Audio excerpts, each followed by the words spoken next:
Kua pōhiringia, kua whakataungia e kāwana tianara Kahurangi Patsy Reddy, te kāwanatanga o te wā, me ngā minita hou o Pāremata. I kapi te whare kāwana i a tātou tikanga me tō tātou reo kāmehameha i tēnei kaupapa nui whakaharahara. I reira hoki tā mātou kaikawe kōrero a Irena Smith.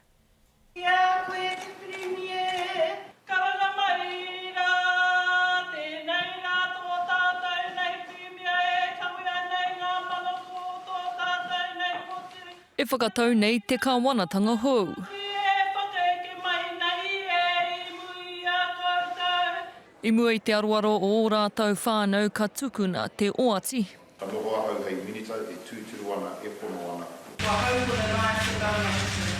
Kua kōkiria nei, kua whakaitia nei, te runanga minita kātana o Aotearoa. Kia tāia ai ngā take e whāna ki Aotearoa, te whahare una i te pai me te tika. E kore hoki au e whāki, e pukanua rāne ki te whāki i ngā take, ka whiwihia e te runanga. Ka noho ai te minata e tūturu ana e pono ana, so ka atua nei hoki takita. E ki tuna ana, ka taia e au i ngā waka fua e hihia tia ai, te tāpai whakaro. Noho pirihonga, ka noho pūmau, kia kuini i hāpiti te tuarua. Ko te reo Māori e rere nei I roto I te whare a te māngai mō Kuini Irihāpiti. Hei ngā mana o te wā, tēnā koutou. Tēnei te whakamana ake I a koutou mō minita, hei minita mō Aotearoa.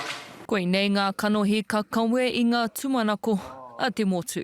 Koe ki te wairua, nā runga I te whakaaetanga o tō tātou nei premier, kua kuhu mai mata katoa hei minita mō te kāwanatanga. It was a big day today and really just to get into the work, but it was pretty special today.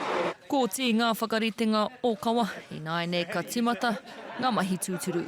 Irena Smith, Te Karere.